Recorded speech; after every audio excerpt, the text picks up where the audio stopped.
आप चेहरा तो दिखाइए सर, एसके जैन साहब। अभी अनम्यूट भी नहीं किया है। अब हाँ, मंगलाचरण करेंगे। रिकॉर्डिंग। ओम नमः सिद्धेभ्या। जय श्री ओम नमः सिद्धेभ्या। जय श्री ओम नमः सिद्धेभ्या। मंगलम भगवान वीरो मंगलम गौतमो गणि मंगलम कुंद कुंदाद्यो जैन धर्मोस्तु मंगलम।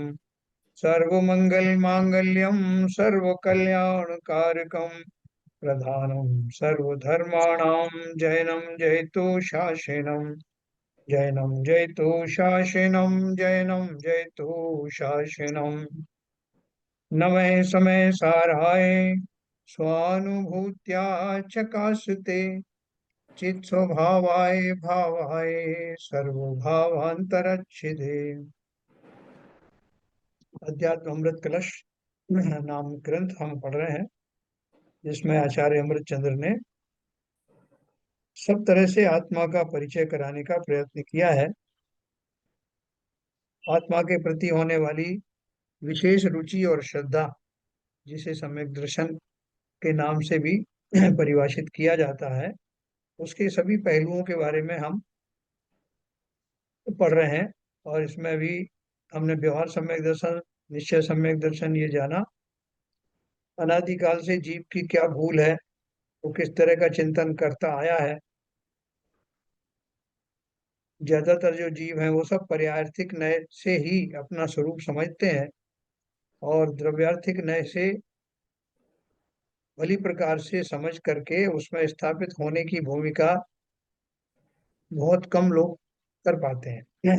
इस बात को उन्होंने इंडिकेट भी किया है कि संसार में जीवों की दशा क्या है और लोग कैसे मानते हैं, उनकी मान्यता क्या है, कहाँ भूल कहाँ हो रही है। ये सब बातें हम बहुत विस्तार से, बारीकी से, सरलता से और रुचि पूर्वक जान रहे हैं। तो अपन कल जहाँ छोड़ा था उससे आगे चलते हैं। इसमें शिष्य के प्रश्नों के माध्यम से वो सारी शंकाएं जो है वो एड्रेस की हैं, जो आम लोगों की शंकाएं होती।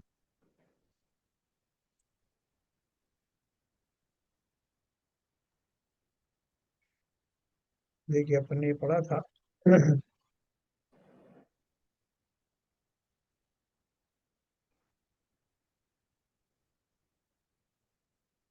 यद्यपि आत्मा अनंत गुण स्वभाव रूप है, तथापि अखंड है। ये अपन अगर पढ़ चुके हैं। गुण आदि विशेषणों से खंड खंड रूप नहीं है। सर्व गुण व्यापक सामान्य रूप विशाल वस्तु है। आत्मा जब अपने ही गुण पर्याय भेदों से भेद रूप नहीं है, तब पर से संयोगी भावों के प्राप्ति की चर्चा ही नहीं होनी चाहिए, नहीं करनी चाहिए। अतः असंयुक्त है ना। कल अपन ने पढ़ा था कि यहाँ कोई भी संधि नहीं है। जैसे गिलास में लबालब पानी भरा हुआ है और उसमें आप एक बूंद भी और डालेंगे तो वो बाहर लुढ़क जाएगा। ठीक उसी प्रकार से जिस आत्मा में समस्त गुण ठसाठस भरे हुए हों, वहां बाह्य पदार्थों की कहाँ गुंजाइश है, वो उसके अंदर रह ही नहीं सकते। इसलिए लॉजिकली भी जो पर पदार्थ हैं वो आत्मा के अंदर प्रविष्ट नहीं होते। इस प्रकार आत्मा में यद्यपि व्यवहार न से कर्मबद्धता, शरीर स्पर्शता, विविध पर्यायों में विविध रूपता, अनियतता, विविध गुणों के विशेषणों से विशेषता, तथा संसारी अवस्था में कर्म नोकर्म तथा कर्मोदय निमित्त रागादि भाव कर्म से संयोग रूप परिणति भी है। मतलब ये भी है, ऐसा नहीं कि नहीं है, काल्पनिक नहीं है। तथापि यदि आत्मा को शुद्ध नय की अपेक्षा से इन सब विशेषणों से भिन्न एकमात्र स्वभाव दृष्टि से देखें, तो ये विशेषण ऊपर ऊपर रह जाएंगे, स्वभाव में इनकी स्थितियां नहीं है। अतः इन स्थितियों को जो पाई पाई तो जाती हैं, लेकिन दृष्टि से ओझल करके देखने से जीव का सम्यक स्वभाव दृष्टि गोचर होगा। वो कहते हैं कि वो सब होती तो है, लेकिन उनको इग्नोर कर सकते हो कि नहीं? करते ही है। हम जाप देते हैं, ध्यान करते हैं, तो ध्यान में, ध्यान से पहले जो बहुत सारी वस्तु हमारे आगे पीछे आसपास रहती हैं, और जो हमारे बैकग्राउंड में रहती हैं वो तो बनी है ना, लेकिन उन सबको बावजूद भी मैं ध्यान कर पाता हूँ, मैं किसी एक विषय वस्तु के ऊपर, किसी एक ऑब्जेक्ट के ऊपर कंसंट्रेट कर पाता हूँ। तो इसका मतलब ये नहीं कि वो वस्तु है ही नहीं, वो है, लेकिन जिस काल में मेरा उपयोग किसी वस्तु विशेष पर है, उस काल में उन वस्तुओं के ऊपर मेरा ध्यान नहीं जाता। तो वो सिंपल बात है। तो ये सम्यक दर्शन का वो स्थिति बता रहे हैं आप, कैसा सम्यक दृष्टि है। जो अभी सम्यक दृष्टि बना ही है, मिथ्यात्व से निकल करके उसको, उसकी नजर में, या जब वो सम्यक दर्शन दृष्टि बनने वाला था और जिस काल में उपकरण लब्धि आदि का चिंतन कर रहा था, उस काल में भी उसके तमाम राग द्वेष आदि तो बने हुए थे, लेकिन उन सबको इग्नोर करके उसने आत्मद्रव्य के ऊपर में कंसंट्रेट किया और फलतः उसको सम्यक दर्शन की प्राप्ति हुई। तो वो यही कह रहे हैं कि आपको गौण करने की आदत भी आनी चाहिए, किसको गौण करना है, किसको लक्ष्य में लेना है, उसकी मौजूदगी में हम ये कर सकते हैं। तो अतः इन स्थितियों को जो पाई भी जाती हैं, दृष्टि से ओझल करके देखने से जीव का सम्यक स्वभाव दृष्टिगोचर होगा। फिर प्रश्न किया किसी आदमी ने, बहुत अच्छा प्रश्न किया, जो विशेषण जीव में दिखाई देते हैं उन्हें ओझल कैसे किया जाए। है जो सब राग द्वेष आदि जो सब मेरे अंदर में पड़े हुए हैं, उनको ओझल कैसे कर दूं। यह तो ऐसे ही है कि जैसे कोई कहे कि तेरे घर में सर्प है, पर तू ऐसा समझ कि तेरा घर सर्प रहित है। ऐसा मानने से तो धोखा होगा ना, वो सर्प से बचने का कोई प्रयत्न ही नहीं करेगा। है ना, क्या क्वेश्चन पूछा उन्होंने। तो उसका उत्तर दिया उन्होंने, ऐसा नहीं है, जो दिखाई देता है उसे तो आत्म स्वभाव, उसे आत्म स्वभाव तो ना समझो। यदि कोई सर्प को भी घर का ही अंग मान ले, तो सर्प को निकालेगा क्यों। सर्प को उसका पार्ट नहीं मानना है, लेकिन वो अलग अलग द्रव्य है, उसको घर से निकालना है। उसे वह तभी निकालेगा जब उसे अपने घर से भिन्न समझेगा। इसी प्रकार कर्म नो कर्म आत्मा से संयुक्त और भाव कर्म आत्मा में दिखाई देते हैं, मात्र इतने से ही उन्हें आत्मा का स्वभाव मान ले, तो उन्हें दूर करने का प्रयत्न क्यों करेगा। ठीक है ना। अतः संयोगी भावों में और संयोगज विकारी भावों में, है ना, यहाँ संयोगी दोनों जगह संयोगी का ही मतलब है। अतः संयोगी भावों में और संयोगज विकारी भावों में परत्व बुद्धि कर उनके रहते हुए भी उन्हें इसलिए ओझल करो कि वे हैं तो, पर मेरे निज स्वभाव से भिन्न है। मेरे स्वभाव में उनकी महिमा नहीं, किंतु आत्मा की महिमा उनसे भिन्न है। एक गुड़ के ऊपर एक मक्खी बैठ गई और बहुत देर तक बैठी, चिपकी बैठी, तो क्या वो गुड़ है। अब नहीं। बोले साहब गुड़ गुड़ के ऊपर बैठी है तो गुड़ की हो गई, वो भी गुड़ ही जैसी है। अगर हम ऐसा मान लेंगे तो उसे हटाने का प्रयास कभी करेंगे। तो ठीक उसी प्रकार से कर्म नो कर्म है, ये किसने मना किया है, लेकिन वो अंदर प्रविष्ट होते नहीं। कर्म नो कर्म तो फिर भी इस अपेक्षा से बाह्य में दिखाई देते हैं कि वो आत्मा के अंदर में प्रकट नहीं होते, उत्पन्न नहीं होते, जबकि राग द्वेष आदि आत्मा में ही उत्पन्न होते हैं, आत्मा की ही विकारी भाव है, लेकिन फिर भी उसे स्वभाव की अपेक्षा से पर माना गया है, विभाव माना। जब तक विभाव नहीं मानोगे उनको दूर कैसे करोगे।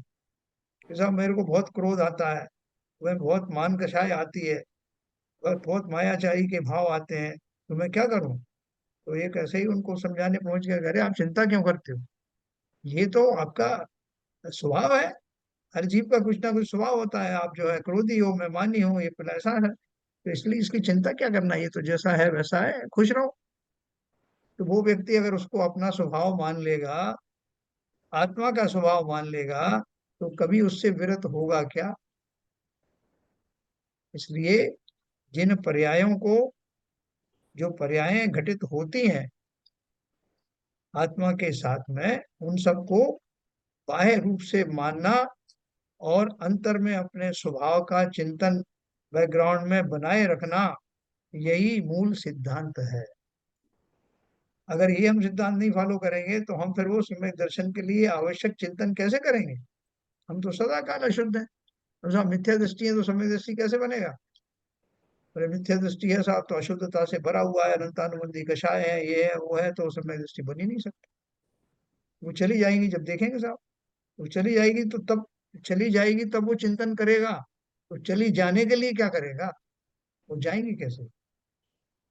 तो इसलिए वो इस बात को बहुत जोर दे रहे हैं कि हमारे अंदर जो भी विकारी परिणाम है, संसारी अवस्थाएं हैं, वो सब होती तो हैं, लेकिन उनके होने के बावजूद भी, उनकी उपस्थिति में भी मैं उनको इग्नोर करके और मैं अपने आत्म स्वभाव का श्रद्धान कर सकता हूँ, उसमें कोई व्यवधान नहीं। अतः संयोगी भावों में और संयोगज विकारी भावों में परत्व बुद्धि कर, उनके रहते हुए भी उन्हें इसलिए ओझल करो कि वे हैं तो, पर मेरे निज स्वभाव से भिन्न है। मेरे स्वभाव में उनकी महिमा नहीं है, किंतु आत्मा की महिमा उनसे भिन्न है। ऐसे ही तो विचार करता है मिथ्या दृष्टि। नहीं तो वो अपने वो कहाँ फेंक किया जाएगा? वो जितना कलुषता भरी हुई है, जो मिथ्यात्वादी भाव भरे हुए हैं, तो उनके रहते हुए सोचे था मैं तो अशुद्ध हूँ, तो मैं कैसे शुद्ध बनूंगा? ना जीवों को इसलिए बताते हैं कि भैया नमोकार मंत्र पढ़ो। वो अगर आप अपवित्र पवित्रो वा, सुस्थितो दुस्तो भी वा, ध्यायेत पंच नमस्कारम सर्व पापै विमोचन। तो वो क्यों बोलते हैं कि आप बोलो भाई साहब वो बहुत संकट आया और मेरे मन में भाव भाव भी आया कि मैं नमोकार मंत्र पढ़ूं, पंच परमेष्टि का ध्यान करूं, मगर कैसे करता? मैं ना नहाया ना मैं धोया, हाथ पैर गंदे अलग, तो मैं कैसे कर लेता अशुद्ध उसमें? तभी उसको समझाया कि भैया पंच परमेष्टि का ध्यान करने में अगर ऐसी प्रॉब्लम कभी आ जाए, मजबूरी आ जाए, बाह्य शुचिता ना भी हो, तब भी अंदर से शुचि मान करके अपनी बाह्य अशुचिता को एक तरफ रख करके पंच परमेष्टि का ध्यान करो, उससे शुद्धि हो जाएगी। अभी ये बड़े बड़े जो है पंडालों में जो प्रोग्राम चलते हैं, तो उनमें बोले साहब सबसे जल शुद्धि कैसे करें, अपने वस्त्र शुद्धि कैसे करें, स्वयं को शुद्ध कैसे करें? बोले ऐसा करो कि पंडाल में बैठ जाओ, पंडित जी मंत्र पढ़ेंगे, सबसे मंत्र शुद्धि हो जाएगी, है ना? तो वो ये सब सारी चीजें जो है व्यवहारिक चीजें हैं। तो शुद्धि का अर्थ ये है कि वो अंदर से शुचिता वैसी आनी चाहिए कि मैं अगर पंच परमेष्टि का चिंतन कर पा रहा हूँ तो मैं सर्वथा शुद्ध ही हूँ। बाह्य शुद्धि की तरफ ज्यादा भागने की जरूरत नहीं। हाँ, जहाँ आपको अवकाश मिले, जहाँ वैसा संभव हो, जरूर करना है, वो एक्स्ट्रा देना होगी। लेकिन जहाँ ना मिले, वो नवकार मंत्र की ही बात नहीं है। अब अगर आप बिना नहाए धोए बीमार हो, बिस्तर में हो, पूजन भी पढ़ सकते हो, क्या दिक्कत है? क्योंकि उस समय जो अगर हम अशुद्ध अशुद्धि बने रहेंगे, तो फिर हम शुद्धि की अभिलाषा कब करेंगे? हमारे बहुत सारे लोग बोलते हैं कि ये किसी को आप किसी के दाह संस्कार में गए, या कोई घर में आपकी दुखद घटना हो गई, किसी का विछोह हो गया, तो भगवान का नाम नहीं लेना है, मंदिर जाना नहीं है, दर्शन करना नहीं। तो जो व्यक्ति पहले से आर्त ध्यान से भरा हुआ है, जो संसार के मोह में आकंठ डूबा हुआ है, वो व्यक्ति अगर जिनेंद्र देव का उन दशाओं में चिंतन नहीं करेगा तो कब करेगा? वो तो विशेष तौर से उन परिस्थितियों में करके अपने को आर्त ध्यान से बाहर लाना है। बात को समझने की कोशिश करिए। खाली हम बाह्य शुद्धि लगाते रहे और उसको नहीं, अरे तुम दूर से भी मंदिर का हाथ नहीं जोड़ सकते हो क्योंकि तुम्हारे यहाँ गमी हुई है। ये क्या बात? मंदिर के उपकरणों को नहीं छूना है, वो एक अलग चीज है। वो सिर्फ इसलिए कि आपके हाथ, आपके पास कुछ नेगेटिविटी आ गई है, नेगेटिव एनर्जी आ गई है, तो ट्रांसफर ना हो, वो अलग चीज है। लेकिन मैं हर अवस्था में, हर क्षण में स्वयं बीमार हूँ, स्वयं मरणावस्था में हूँ, तब मैं जिनेंद्र देव का चिंतन नहीं करता क्या? तो कोई दूसरा अगर गुजर गया हो तो उस दशा में नहीं कर सकता? थोड़ा सा भी विवेक लगाएं आप। तो इसलिए आत्मा की महिमा निरंतर की जा सकती है। जब मैं मिथ्या दृष्टि हूँ, तब भी उस परम तत्व आत्मा का, जो कि मैं स्वयं हूँ, चिंतन विशेष रूप से करने योग्य है। मिथ्या दृष्टियों को तो विशेष रूप से आत्मा का चिंतन करना चाहिए। बोले साहब क्या बात कर रहे हो आप, तो सम्यक दृष्टियों को नहीं करना चाहिए क्या? सम्यक दृष्टि तो अपने आप ही करेगा। इसलिए बिना किसी व्यवधान के, बिना कोई लाग लपेट के, बिना ज्यादा सोच विचार के निरंतर जिनेंद्र देव का, पंच परमेष्टि का चिंतन अपनी डाइट में शामिल करो। जैसे भोजन में अपन कहते हैं ना, थोड़े विटामिन भी लो, थोड़ा ये भी लो, थोड़ा कैल्शियम भी लो, फला भी लो, थोड़ा पंच परमेष्टि का भी ध्यान करो, थोड़ा स्वाध्याय भी करो, थोड़ी पूजन भी करो, सारा लेकर के ये पूरा वैरायटी एंटरटेनमेंट हमारी दशाओं में घुल मिल जाए। ये अत्यंत पुण्य वालों को ही प्राप्त होता है, हर कोई जिनेंद्र देव का चिंतन कर नहीं सकता। वो अभागे हैं जो नहीं कर पाते, किसी ना किसी बहाने से। नहीं जाओ, हम तो हमारे हाथों में मृत्यु हुई है किसी की, हम कैसे करें, हमारे सूतक लगी साहब, कैसे भगवान को याद करें? अरे उन दशाओं में से निकलना है ना, जो अंदर में बहुत ज्यादा आर्त ध्यान आदि चल रहा है, जो नवीन नवीन कर्म का जनक है। यही तो समय है जब मैं अपनी परीक्षा करके अपने आत्म देव को साक्षी मानकर उन सब भावों से बाहर निकल सकता हूँ। निकलना ही होगा, वरना नवीन कर्मों का निरंतर बंध होता है। तो वो क्या बोल रहे हैं कि अपनी इन अवस्थाओं को, जो वर्तमान में संसारी अवस्था में पाई जाती हैं, कर्म हो, नो कर्म हो, राग हो, द्वेष हो, इन सबको इग्नोर करके अपने आत्म स्वभाव में निरंतर रमण करने की चेष्टा करो। अवश्य ही तुम्हारा कल्याण होगा है। अवश्य ही तुम सम्यक दृष्टि बनोगे, और सम्यक दृष्टि बनोगे तो फिर तो तुम्हें समझाने की जरूरत है नहीं, ऐसा आचार्य कहते हैं। फिर प्रश्न किया कि कर्म नो कर्म तो पुद्गल जन्य है, अतः उनकी दृष्टि से ओझल, उनको दृष्टि से ओझल कर आत्मा की पहचान की जा सकती है। पर रागादि तो कर्म के भाव है नहीं, कर्म में नहीं होते, आत्मा की सत्ता में होते हैं।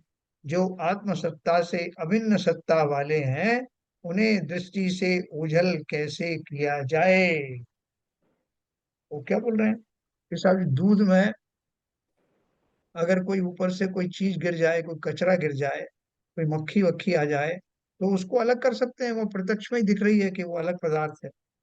लेकिन दूध और पानी मिला हुआ है, तो उसको तो हमें कोई पर पदार्थ दिखता ही नहीं है, ना हम उसको निकाल सकते हैं। वो तो दूध का ही अंश है, चाहे प्योर दूध ले आए, तब भी उसके अंदर जो पानी का अंश होता है और जो दूध होता है एक साथ रहता है, उसे कैसे निकाल दें? उसका उत्तर दे, उन्होंने बोला, प्रश्न किया था, कर्म नो कर्म तो पुद्गल जन्य है, अतः उनको दृष्टि से ओझल कर आत्मा की पहचान की जा सकती है। कि साहब आप ये मान के चलोगे इसमें ये मक्खी गिरी नहीं है, उसको निकाल दिया जाएगा। आप ये मान के चलोगे दूध अच्छा है और छानने के बाद में ठीक हो जाएगा, ऐसा सोचो। चलो ठीक है साहब, तो बोल रहे हैं कि पुद्गल जन्य कर्म नो कर्म है, उनको तो आप आंखों से ओझल कर सकते हो, लेकिन रागादि तो कर्म के भाव है नहीं, कर्म में नहीं होते, आत्मा की सत्ता में ही होते हैं, उसे इग्नोर कैसे करूं?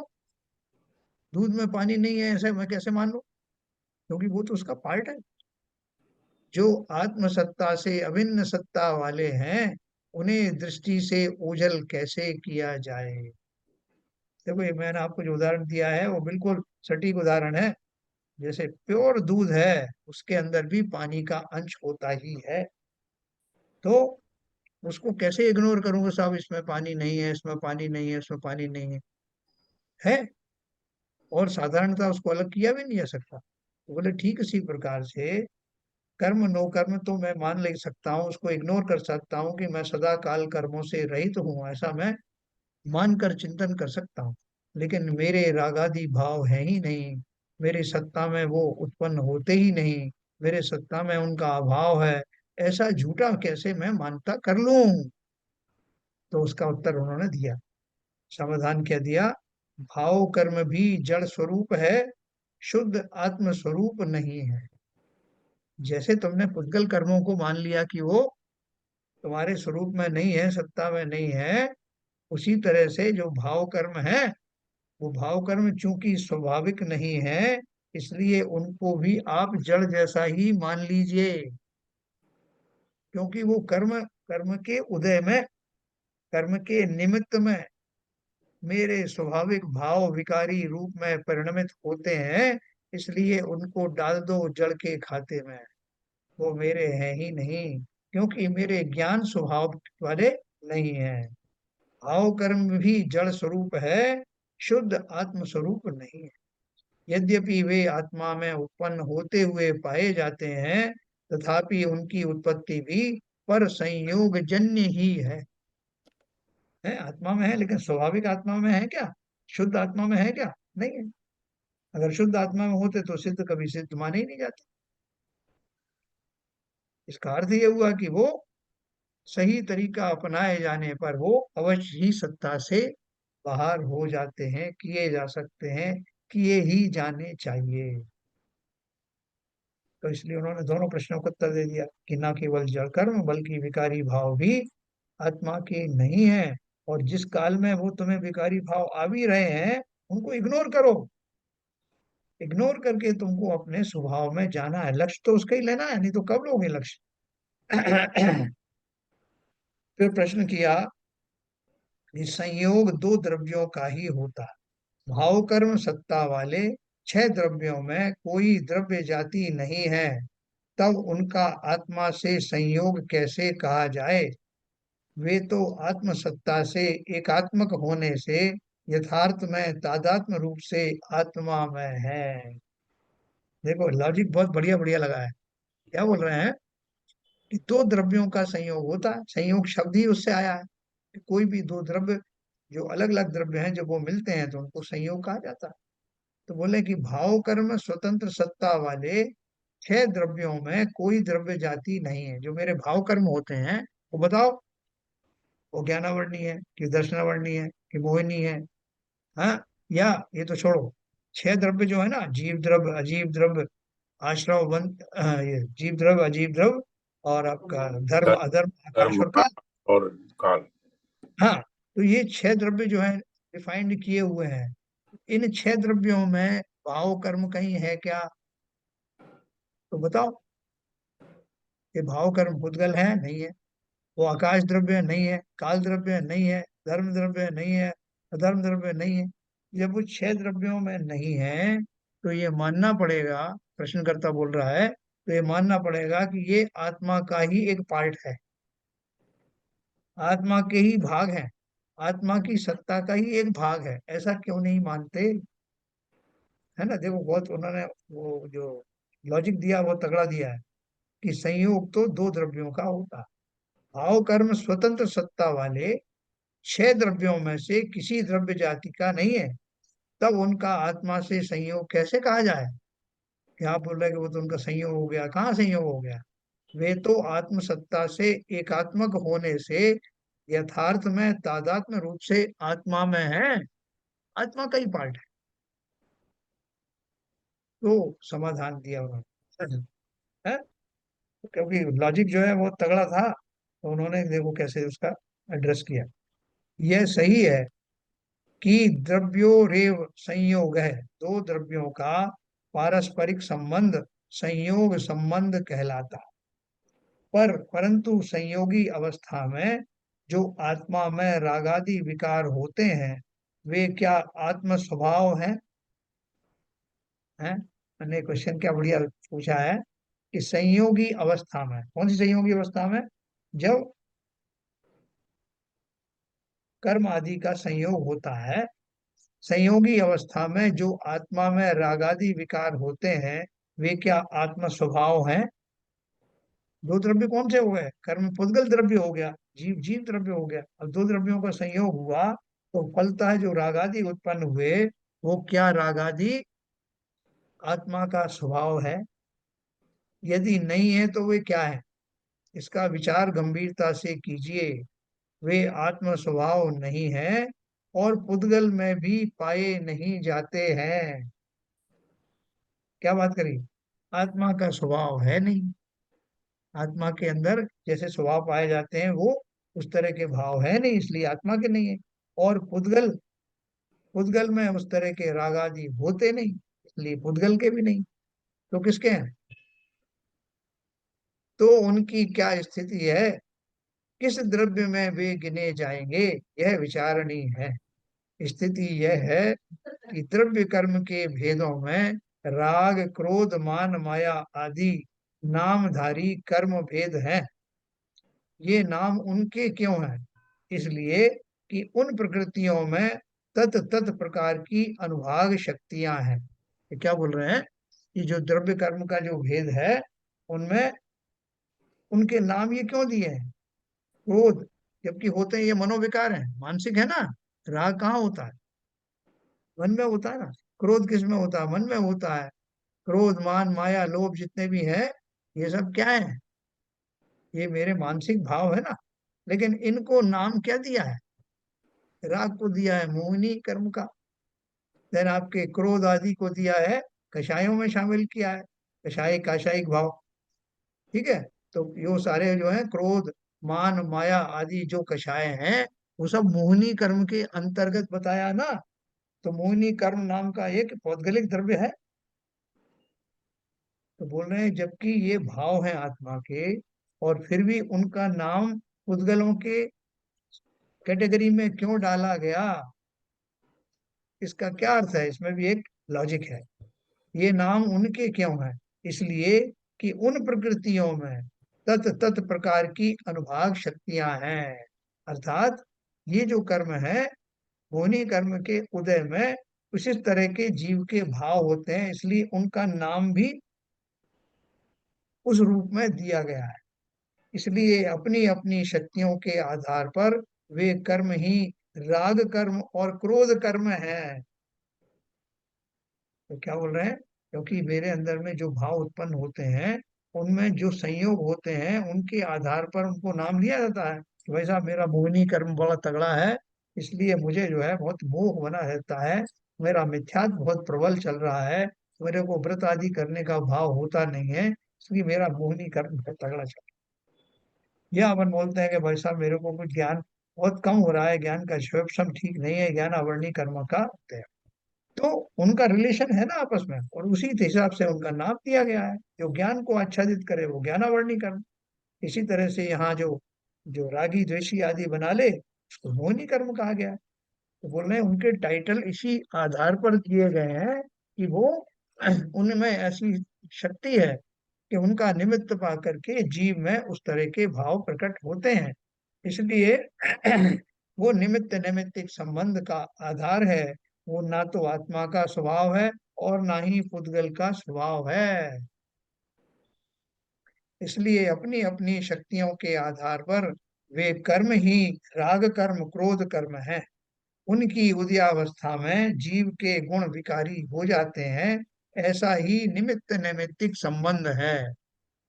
अतः कर्म तो जड़ द्रव्य ही है। उनके अनुभाग रूप भाव कर्म को भी संयोगज होने के कारण जड़ रूप कहा गया है। समय सार में सब जगह ये प्रयोग किया गया है कि क्या बोलते हैं कि वो कुंद कुंद महाराज कि भैया ये सारे जो हैं मेरे खाते में मत डालो। जितने भी कर्म हैं जड़ कर्म हैं, वो तो सब है ही जड़। यहाँ तक कि उनके संयोग से होने वाले मेरे विकारी भाव भी मेरे खाते में मत डालो, क्योंकि मैं अपनी शुद्ध अवस्था में उन सब का कर्ता होता नहीं। शुद्ध अवस्था में नहीं होता, इसका मतलब क्या है? कि वो मेरा स्वरूप नहीं, मेरे स्वभाव नहीं। ऊपर ऊपर से आ गई कोई गंदगी तो मैं क्या करूं? जैसा इस आदमी के जो भैंस है ना, वो हमेशा काला दूध देती है। बोले काला दूध देती है? ऐसा भैंस का रंग भी काला होता है ना, इसका दूध काला है। सारी भैंसों का रंग एक ही, दूध का एक ही होता है, सफेद ही होता है।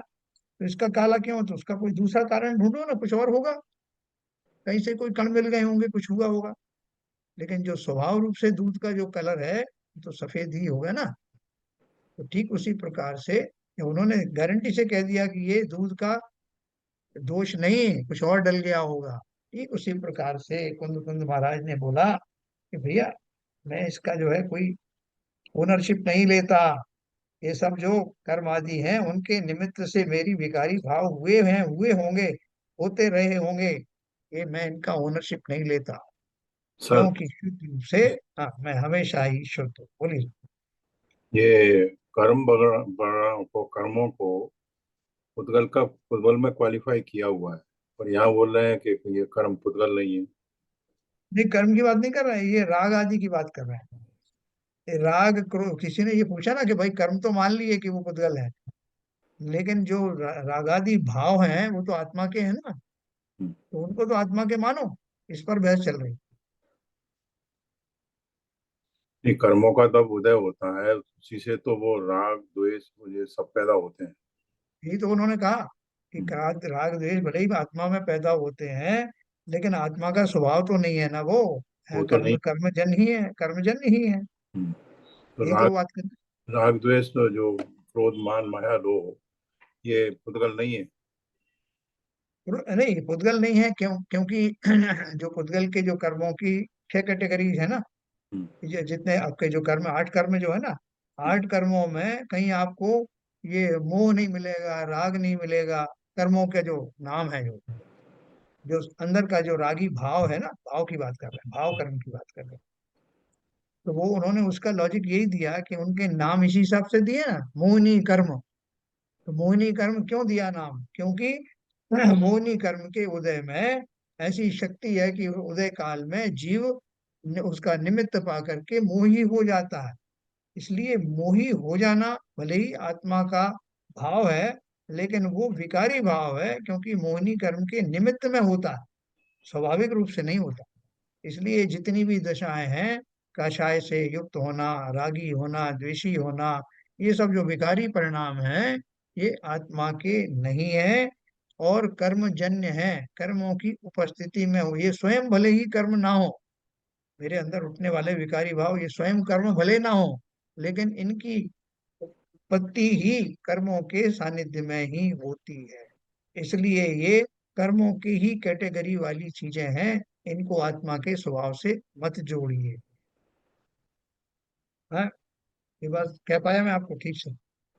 हाँ ठीक है, मगर ये मतलब ये हुआ कि ये जो भी भाव पैदा होते हैं मोहनी कर्म की वजह से, तो वास्तव में तो वो कर्म ही हुए ना। हाँ, तो वो तो, कर्मजन्य, ये तो, कर्मजन्य हुए। हाँ, ये विकारी जो भाव है, देखो, कर्म की परिभाषा क्या है? कर्म पौद्गलिक है। हम्म। ये अपन जानते हैं, कर्म जितने भी हैं ये 8 कर्म जो हैं, पौद्गलिक हैं। पौद्गलिक परमाणु ही जो है कर्म रूप का धारण करते हैं। यस, ये चार्ज चार्ज चार्ज पार्टिकल्स हैं, वही चार्ज आपने, पार्टिकल।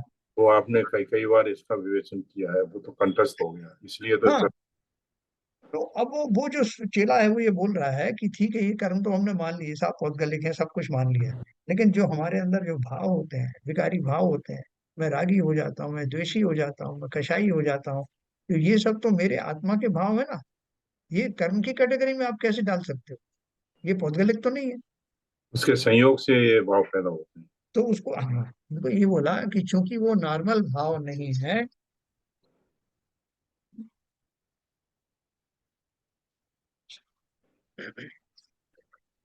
ये नॉर्मल भाव नहीं है, इसलिए उनको ये बोला गया कि अगर ये उनकी उपस्थिति में होते हैं उन कर्मों की, तो जो कर्मों के नाम है, वो नाम इसलिए वो नाम दिए गए हैं, जो मेरे भाव होते हैं, भावों से उसको रिलेट किया गया है, कि जो मुझको मोही बना दे वो मोहिनी कर्म। ठीक है ना? वो बोल रहे हैं, कर्मों का नाम इसलिए इधर रखा गया है, भले ही मेरे अंदर के जो विकारी परिणाम है वो स्वयं पौद्गलिक नहीं है, लेकिन हुए ही वो विकारी उन पुद्गलों के कारण है, इसलिए वो आत्मा का स्वभाव नहीं है। और जिनके निमित्त से हो रहे हैं उनके खाते में डाल दीजिए। इसलिए उनको, जो शुद्ध अवस्था में मैं उनसे रहित हूँ, ये मुझे सिद्ध करना। वो बात तो सही है, वो बात सही है, मगर उसका निमित्त पाकर ये भाव पैदा होते हैं। क्या होते हैं, तो वो निमित्तों को कैसे दूर करोगे? आगे ये सारी जो अपनी कहानी पढ़ रहे हैं, ये पूरा एक डेरिवेशन है ये आपको धीरे धीरे करके अनजाने में ही वहां ले जा रहे हैं आचार्य, जहां हमको पहुंचना है। देखो कितनी मेहनत हमारे लिए की जा रही है, कि हमें दृष्टांतों के द्वारा नए नए प्रश्न खड़े कर करके हमको ये बात दिखाई जा रही है, बताई जा रही है कि हमारी वर्तमान स्थिति क्या है, हम मिथ्यात्व के सम्यक दर्शन कैसे प्राप्त कर सकते हैं, और उस बात को सिद्ध कर रहे हैं कि मिथ्यात्व अवस्था में भी मैं अपने स्वरूप का ध्यान कर सकता हूँ। जैसे मैंने आपको बहुत सारी प्रैक्टिकल उदाहरण दिए कि मेरे यहाँ शोक हो जाता है, मैं स्वयं मरणावस्था में होता हूँ, तो क्या मैं चिंतन नहीं कर सकता? जिनेन्द्र देव का, स्वयं की आत्मा का भली प्रकार कर सकता हूँ, करना भी चाहिए। तो ठीक उसी प्रकार से आप मुझे ये रोक नहीं सकते कि आप सम्यक दृष्टि कैसे बन सकते हो, आप तो मिथ्या दृष्टि हो। अरे भैया, मिथ्या दृष्टि ही तो अपने अथक पुरुषार्थ के द्वारा उस शुद्ध तत्व का चिंतन करके एक समय में ही मिथ्या से निकलकर सम्यक दृष्टि बन जाता है। कैसे बन जाता है? किस बेसिस पर, किस ताकत से बन जाता है, किस चिंतन से बन जाता है? वही तो सारी कहानी है कि मैं अपनी वर्तमान दशा को इग्नोर करके, अभी वो टॉयलेट में बैठा हुआ व्यक्ति, आप बोल रहे हो नमकार मंत्र का जाप करो भैया, परेशानी आ गई है, तो अब वो अगर बार बार ही सोचा रहेगा भैया मैं कहाँ बैठा हूँ, कैसी दशा में बैठा हूँ, मैं कैसे नमकार मंत्र का ध्यान करूँ, तो कभी कर ही नहीं पाएगा। तो उसको कहा जाएगा तुम इग्नोर करो कि तुम कहाँ बैठे हो, तुम अपनी आत्मा का ध्यान करो, पंच परमेष्टि का ध्यान, बिल्कुल भूल जाओगे तुम कहाँ बैठे हो। तो ठीक यही स्थिति यहाँ समझा रहे हैं उसको, चेले को, कि भैया तो अपन भले ही मिथ्या दृष्टि हो, इससे परेशान होने की जरूरत नहीं, तुम तो सदा काल सम्यक दृष्टि हो। कैसे हो? स्वभाव से हो, और पर्याय में भी घटित कर सकते हो, करो चिंतन अपना। आचार्य कितनी जोर से जोश भर भर के बोल रहे हैं, और हम फिर भी नहीं साहब, ये हमारे बस का नहीं है साहब। है, ये स्थिति है। तो इसलिए अपनी अपनी शक्तियों के आधार पर वे कर्म ही राग कर्म क्रोध कर्म है, उनकी उदयावस्था में जीव के गुण विकारी हो जाते हैं, ऐसा ही निमित्त नैमित्तिक संबंध है। अतः कर्म तो जड़ द्रव्य ही है, उनके अनुभाग रूप भाव कर्म को भी संयोगज होने के कारण जड़ रूप कहा गया है। ओके। समय समय साहब ने जगह जगह यही बात तो लिखी है, भैया मेरे पीछे छोड़ो, ये मेरा कोई जिम्मेवारी नहीं, मेरे विकारी पर्याय में ये जब सब अवश्य आया होगा, लेकिन मैं इनकी ओनरशिप नहीं ले सकता, ये मेरे भाग नहीं है। तो ऐसा करके अभी देखो इसमें जो कितनी चीजें आई हैं, इनका एक एनालिसिस होगा। इसमें जैसे आया है, उनकी उदयावस्था में जीव के गुण विकारी हो जाते हैं, तो आपके मन में आगे प्रश्न आएगा कि उनका उदय हो ही क्यों जाता है, उनका उदय होने ही क्यों देता हूँ? तो फिर सवाल आएगा क्योंकि आपने बांधे थे उनको, तो मैंने बांधे ही क्यों थे? ऐसी अवस्था कब आएगी जब मैं उन्हें बांधूंगा ही नहीं? तो ये सारा जो सीधा पूरा डेरिवेशन उसी बात का है कि मैं कैसे कर्म बांधता हूँ, क्यों बांधता हूँ, उनसे कैसे निवृत्त हूँ, जिससे कि वो जन्म जन्म में मेरे बैरी ना बने, मुझे पर्यायों में, क्षुद्र पर्यायों में न ढकेलें। इसका उपाय क्या है वो भी हमें आचार्य बताने वाले। एक प्रश्न अपन और ले लेते हैं इसमें।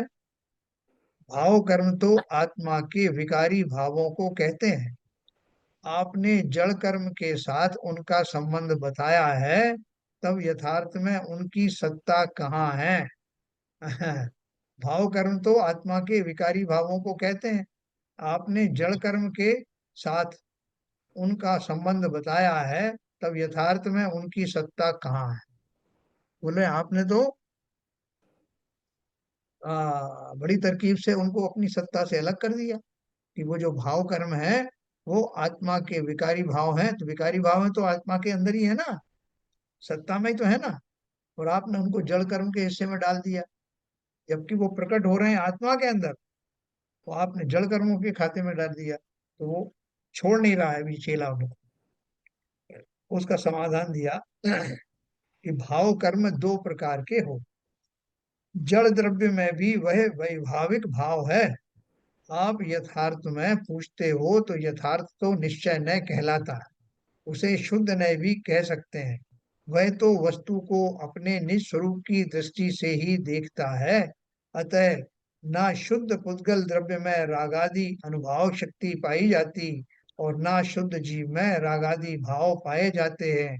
परमाणु शुद्ध पुद्गल द्रव्य है, उसमें रागादि शक्ति नहीं। इसी प्रकार सिद्ध भगवान में भी रागादि नहीं है। यह तो जीव के और कर्म के परस्पर संयोग जनित अवस्था में अपने अपने द्रव्य के विकार भाव हैं। जब हम शुद्ध नय से शुद्ध जीव को देखते हैं तो वे शुद्ध जीव के स्वभाव में नहीं दिखाई देते, अतः उनको जड़ कहा। देखो, जैसा मैं इधर से निकल के जा रहा था और मैंने इन कर्मों को उकसाया नहीं, मैंने कुछ नहीं किया, और ये साहब वहां से उठे, आसपास से फैले हुए थे, और मैं भी अपना बिना बेफिक्र चल रहा था। तो अचानक से वो कर्मों को पता नहीं क्या हुआ, वो चिल्लाने लगे कि भैया, हमारे हमारे अंदर विभाव परिणाम क्यों पैदा कर रहे हो तुम?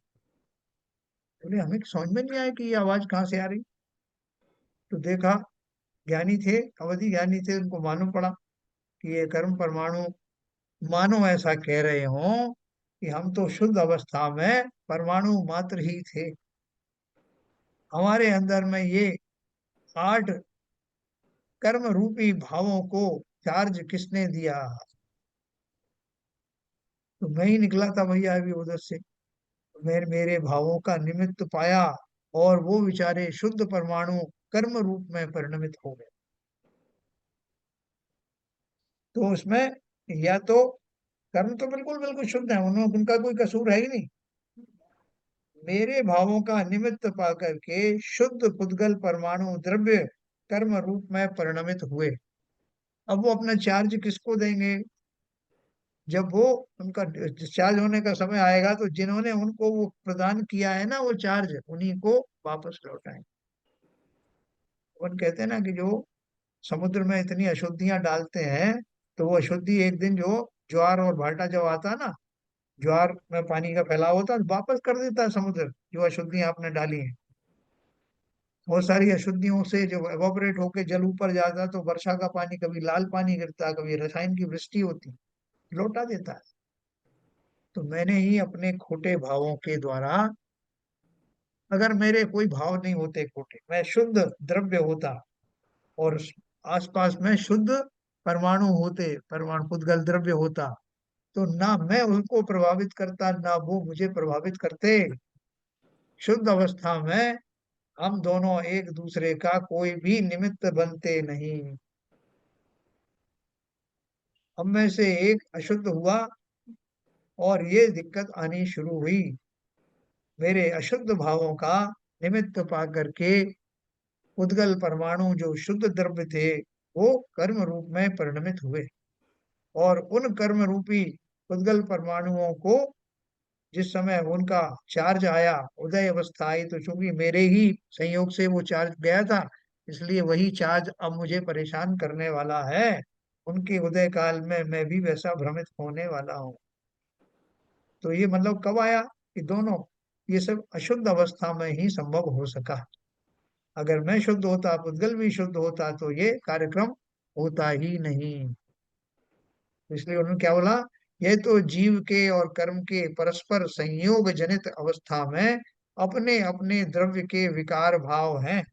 जब हम शुद्ध नय से शुद्ध जीव को देखते हैं तो वे शुद्ध जीव के स्वभाव में दिखाई नहीं देते, अतः उनको जड़ कहा है। वो कर्मों को भी मैं अगर देखूं शुद्ध भाव से, तो वो कर्म क्या है? वो तो शुद्ध पुद्गल द्रव्य थे, उनके अंदर कोई विकारी भाव पैदा करने की शक्ति थी नहीं, मैंने ही किया। और फिर वो आए तो उन्होंने फिर मुझे किया। ये चक्र कब तक चलता रहा? जब तक कि मैं वस्तु स्थिति से परिचित नहीं हुआ, है ना। तभी उनका जड़ कर्म घुमाता है मुझको, यह मिथ्या भ्रांति रही मेरी, मैं रागी द्वेषी हो लेता, जब परिणति होती है जड़ की। मेरे राग द्वेष का निमित्त पाकर के बेचारे वे कर्म रूप में परिणमित होते हैं, उनका क्या कसूर है? ठीक है ना। और मैं यही सोचता हूँ भाई साहब, ओ जगत गुरुदेव सुनिए अर्ज हमारी, तुम प्रभु दीन दयाल, मैं दुखिया संसारी। फिर आगे बोलते हैं उसमें वो कि मुझे तो ये कर्मों ने बहुत सताया है। तो तभी उसलिए पूजन में लिखा है, जड़ कर्म घुमाता है मुझको, ये मिथ्या भ्रांति रही में। ये मेरा जो किया धरा है, ये इतनी स्वीकारोक्ति, ये विश्वास जिस क्षण हमें हो जाएगा। देखो अभी हम भले ही कच्चे हों इस मार्ग में, लेकिन बीच बीच में हमको भी ये अवश्य ध्यान आएगा स्वाध्याय के बल पर कि वास्तव में मैंने ही किया था। अगर ये नहीं आए तो हमारा सारा स्वाध्याय निरर्थक है। भले ही हम ज्ञानियों की तरह निरंतर इन भावों से ओतप्रोत नहीं रहते, लेकिन यदा कदा ये भाव भी आए बिना रहते नहीं। और यही हमारी जीत है, यही हमें सन्मार्ग की ओर ले जाने का प्रयत्न करेंगे, यही हमें साथ दे। इसलिए इन भावों को पुष्ट करना, खास तौर से ये जो अपन स्वाध्याय करते हैं 1 घंटा, उसमें पूरा कंसंट्रेशन देना, अवश्य ही हमारे संस्कारों में प्रविष्ट हो जाएंगे।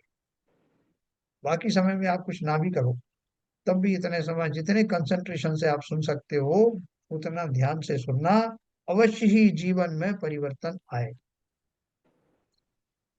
चलिए साहब, अभी सब लोग दिवाली के उसमें लगे हुए हैं, तो अपने थोड़ी संख्या कम चल रही है।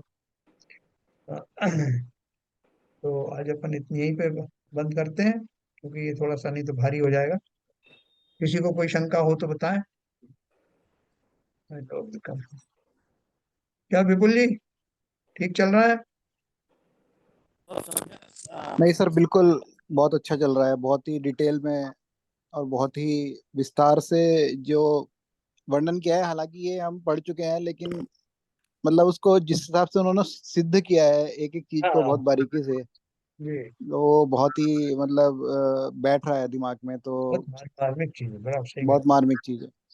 बहुत जड़ कर्म और भाव कर्म को विश्लेषण बहुत ही अच्छी तरह हुआ हम्म।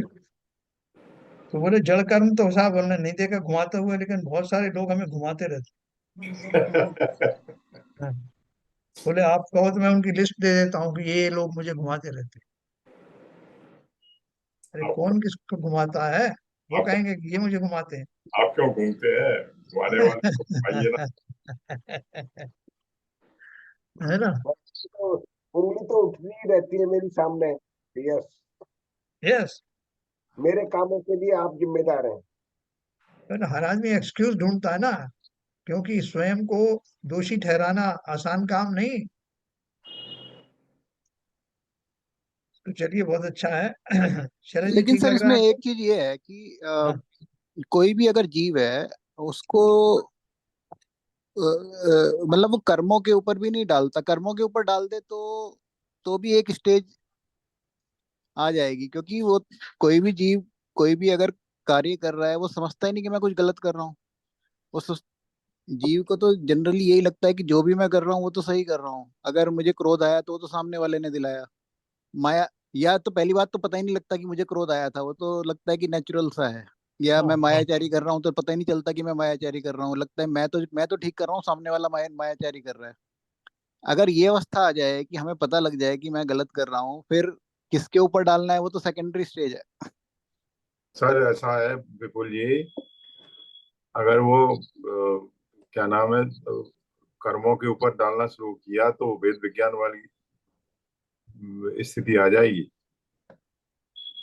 अगर कर्मों के ऊपर डालना चालू कर दिया, उसको रियलाइज होने लगा कि मेरे कर्मों वजह ऐसा हो रहा है, तो वहां नहीं सर, तो मैं ये कह रहा था कि नहीं ये नहीं, तो बहुत अच्छी बात है। बहुत मतलब अच्छी स्टेज है, बहुत अच्छी स्टेज हो जाएगी वो। आप सही कह रहे हैं कि वो दूसरों पे ही डालता है, उसको दूसरों पे ही दोष डालता है, अपने पे नहीं डालता। अपने नहीं, कर्म मतलब यही नहीं पता चलता कि मैं गलत कर रहा हूँ, यही नहीं पता चलता। वो तो करेगा ही नहीं, अपने को तो अगर कोई गलत समझता ही नहीं है, सबसे बड़ी चीज तो यही है।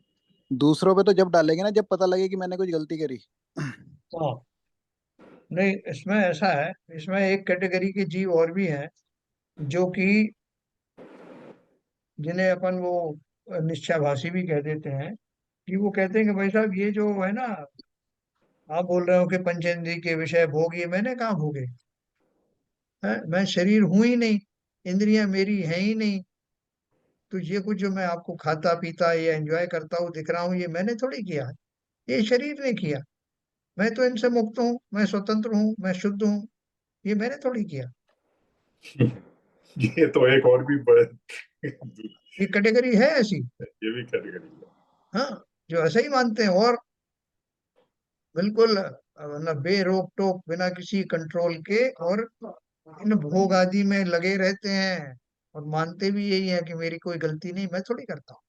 भोजन किया शरीर ने किया, इंद्रियों के भोग भोगे शरीर ने भोगे, मैं तो इनके अंदर था जरूर, लेकिन मेरा इससे क्या लेना देना।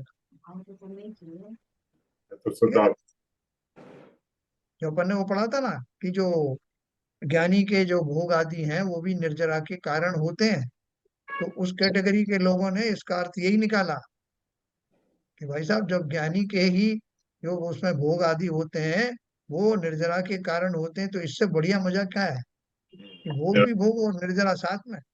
भोग रहा हूँ और निर्जरा भी हो रही तो बोले मेरा भी यही है। और ज्ञानी कहते कैसे हैं, ज्ञानी आप कौन होते हैं मुझे ज्ञानी ना कहने वाले, मैं तो ज्ञानी ही हूँ। तो और जब ज्ञानी बीच हूँ, आचार्य रजनीश थे, जी, जो पुणे में जिनका आश्रम था, यूएस में भी थे आश्रम वगैरह, यस यस यस, कुछ इसी तरह की, मिस वो जैन थे बेसिकली बाई बर्थ तो, और कुछ इसी तरह का कल्ट जो है उन्होंने एक एस्टेब्लिश करने की कोशिश की थी। उसको लॉजिक दे करके उन्होंने ऐसी तरह समझाया है बहुत सारी चीजें। तो भाई साहब, जी, भावना के व्यतिरेक में हम जानते हुए भी गलत कर रहे हैं, बह जाते हैं। हम जानते हैं गलत कर रहे हैं, क्रोध नहीं करना चाहिए, और पढ़ा भी है, स्वाध्याय भी किया है, हाँ, लेकिन नहीं उस समय विवेक चला जाता। तो ये कहना कि हम हमें जानते हैं कि हमारी ही कमजोरी है, हम दूसरे पे नहीं डाल सकते इस कमजोरी को। कि क्या हमारा बात। हमारा भाव जो है, भाव इसके लिए जिम्मेदार है। देखो आपने बहुत बढ़िया बात कही। अभी एक ही व्यक्ति दो तरह से सोच सकता है। एक तो ये सोचेगा कि भाई साहब मेरे को क्रोध आया और मेरी गलती नहीं है, तो ये सामने वाले ने गुस्सा दिलाया, बाकी तो मैं बहुत शांत स्वभाव का आदमी हूँ। एक तो ये सोचेगा। दूसरा ये सोचेगा कि आपकी बात सही है कि वो सामने वाले ने क्या दिखाया, गलती मेरी है, मुझे क्रोध नहीं आना चाहिए, लेकिन अब आ जाता है भाई सब, तो क्या कर सकते हैं। ये दूसरी कैटेगरी है। अब वो दूसरी कैटेगरी वाला अपने आप को कैसे सुधारे बताओ। पहले वाले को तो अपन समझा देंगे। वो बोलता है कि मैं मानता हूँ कि मुझे क्रोध आ जाता है, मेरे इस तरह के भाव हो जाते हैं, या अब क्या करें साहब, बहुत कोशिश करता हूँ कि ना आए लेकिन आ जाता है, अब क्या कर सकते हैं? तो क्या करें, उस वो व्यक्ति क्या करे कि उसको इस तरह का जो लॉजिक ना आए। वो कहता है मैं बहुत चाहता हूँ साहब, मैं खुद नहीं चाहता, मैंने बहुत पढ़ा है, कोई नहीं क्रोध नहीं चाहता भी आना नहीं, चाहिए। कोई एक्चुअल में कोई नहीं चाहता कि मैं किसी से लड़ूं, उलझूं, किसी को अपना दिमाग खराब करूं, दूसरा दिमाग खराब करूं, कोई नहीं हाँ चाहता।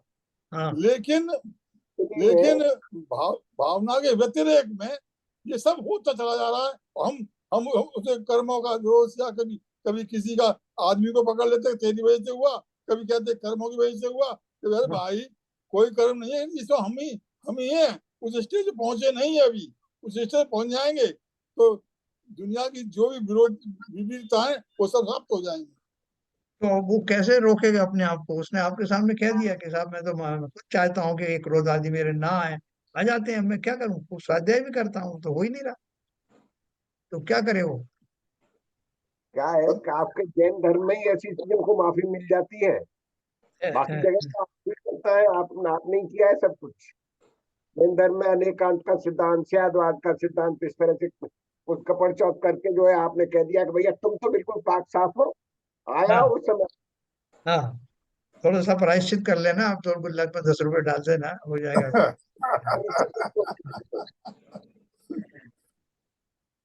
सही बात है। देखो वास्तव में अब ये आप सबने जो बहुत अच्छा डिस्कशन दिया कि कम से कम हमें इस डिस्कशन से ये मालूम पड़ा, ये भाव हम भले ही दूसरों के कह रहे हैं लेकिन हम सब इन्हीं दशाओं से तो गुजर रहे हैं। हम ही नए नए बहाने बनाते हैं, भाई साहब मैं तो बिल्कुल शांत हूँ, मैं वास्तव में कुछ भी करता नहीं हूँ, बहुत शांत हूँ मैं तो, लेकिन अगर कोई छेड़ दे ना तो फिर छोड़ता नहीं। है ना, ये सब हमारे ही स्वरूप है, हमारी विभिन्न आयाम है, ये अलग दशाओं में मैं अलग अलग तरह से रिएक्ट करता हूँ और अपने आप को जस्टिफाई करता हूँ। एक्चुअली मैं अपने आप को जस्टिफाई करता हूँ। हैं? हाँ यहाँ पर पूरा संपूर्ण स्वयं के लिए हो रहा है। और ये हो रहा है कि भाई ये जो विभाव है इसको एकदम तो छूटेगा नहीं, इसको धीरे धीरे छोड़ते जाना है और स्वभाव की तरफ बढ़ते जाना है। बस यही डिस्कशन हो रहा है, कुछ आत्मा का यही डिस्कशन हो रहा है कि आपको वैसे नहीं छूटेगा, मतलब थोड़ा थोड़ा ही छोड़ना है आपको। आपकी आवाज फट रही है सर। आपकी आवाज फटी हुई आ रही है सर। अभी आ रही है आवाज? आवाज हाँ। फट रही है आपकी। अच्छा, आवाज नहीं आ रही है? आवाज आ रही फटी है, हुई आ रही है। थोड़ी फटी फटी सी आवाज आ रही है एकदम अच्छा, जबरदस्त। अभी क्लियर आ रही है? नहीं, फटी फटी आ रही है। चलो ठीक है, कभी फिर डिस्कस क्या कोई करेंगे। बात नहीं, बात समझ गए हैं हम आपका कि भाव था। आपकी बात समझ गए हैं कि वास्तव में क्या है। जब मैं कहता हूँ ना कि भाई साहब ऐसा है कि मेरे मन में ऐसी बात नहीं है जैसा आप कह रहे हो कि मन से मैं ऐसा नहीं हूँ, तो कई बार तो हम ऐसा कहते समय भी ऑनेस्टली अपने आप को नहीं देखते। ऊपर से जरूर कह देते कि आपको मैं लग ऐसा रहा हूँ लेकिन मैं अंदर से ऐसा नहीं हूँ। लेकिन वास्तव में जो व्यक्ति अपना भला चाहते हैं वो कबीरदास जी की तरह रहते हैं कि बुरा जो देखन में चला बुरा न मिलिया कोई, जो दिल खोजा आपना तो मुझसे बुरा। अपन तो दूसरे को बोलते हैं भाई साहब अगर मेरे साथ ऐसा किया तो मुझसे बुरा नहीं होगा कोई। अरे मुझसे बुरा क्या नहीं हुआ, मैं तो बुरा हूं ही, कबीरदास के शब्दों में। तो एनीवे इसकी प्रैक्टिस करना बहुत जरूरी है कि मैं कहाँ गलत हूँ और कैसे उसको ठीक किया। चलिए समय हो गया। आप जो है एक कहानी बताते रहते हैं ना, मैं अपनी जी। पत्नी को बगल में गाड़ी में इसलिए बैठा के ले जाता हूँ बाबू जी को खूब याद है वो कहानी। कि कहीं गलत करूंगा तो उस पर रख दूंगा हाँ। सही तो मैं करता ही हूँ हाँ चलो कल अपन ये कहानी फिर से रिपीट करेंगे, टाइम हो गया। हमेशा। संजय प्रकाश जी हिंदवाणी स्तुति। सिरिजिण वाणी जग कल्याणी, जग जन हितम ते हरि, जन मन हारी गण हरे हारी, जम जरा भवे रोगे हरि, राणम दिव्य ज्योतिजो पड़ई सुरई मये धारई, नाणम सुखे नडंतम धरी, सासदे मोखे पदम पावै, सासदे मोखे पदम पावै। ये वाणी माता की जय।